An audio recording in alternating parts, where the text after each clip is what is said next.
Hi guys! Ayan, so for today's video ay tara at samahan niyo po ako magluto nitong ating chicken boppies. So, tara na guys. So, nagpalambot lang tayo dyan ng ating gizzard or yung ating balon-balunan. So, pag palambot ko ng ating gizzard, nilagyan ko na siya ng luya para hindi siya ganon kalangsa.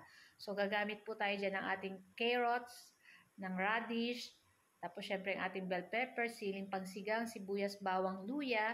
At pagkatapos, magigisa tayo dito sa ating kawali ng maglagay tayo ng konting mantika at syempre butter. Ayan, para pampasarap. Pagkatapos nyan guys, ilalagay natin dyan yung ating aswete.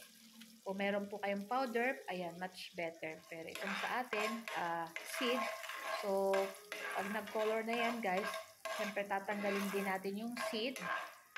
Mag-start na tayo mag-gisa ng ating mga bawang at ng ating sibuyas.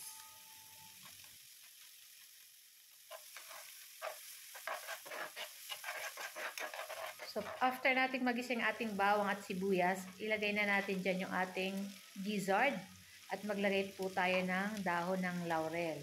Maglagay na rin po tayo ng paminta na powder, tapos naglagay na rin po tayo ng salt. Ayan. And syempre maglalagay po tayo dyan ng isang pirasong cube na chicken. Ayan, para mas masarap yung ating lulutuin na chicken na boppy. So naglagay lang po tayo dyan ng konting tubig para hindi ma-dry masyado yung ating nilulutong chicken boppies. Ayan. At maglalagay po tayo dyan ng mga 1 tablespoon na toyo.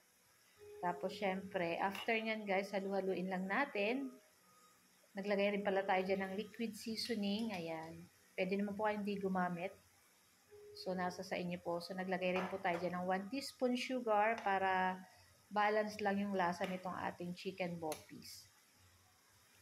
At pagkatapos, isunod na rin natin ilagay yung ating suka. Ayan. Siyempre, hindi mawawala yung suka dito sa ating nilulutong boppies. And siyempre, ito yung ating pampasarap dito guys, yung ating liver spread. Ayan.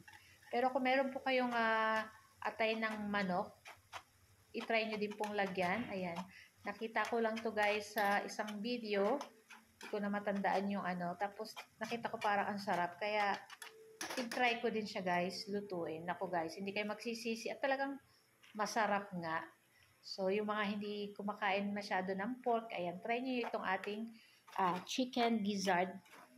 At pagkatapos guys, ayan, nilagay na rin pala natin dyan yung ating big cubes na radish saka yung ating carrot. Ayan.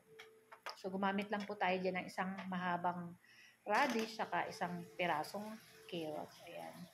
At ilagay na rin natin dyan after yung ating red bell pepper at yung ating isang pirasong siling pangsigang para may konting anghang naman.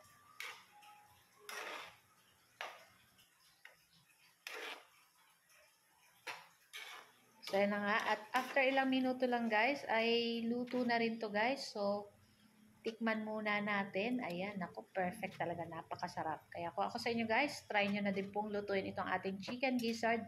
At hindi naman siya ganun kamahal guys pag lumuto ka ng ganito. So, yan na nga at ready na at pwede na po kaming kumain ng aming dinner. So guys, ayan, thank you for watching. Kung bago pa lang po pala kayo sa aming page, huwag niyo po sana kalimutan mag-like, comment, at pa-share po ng ating video. See you our next video again. Ciao! Thank you for watching.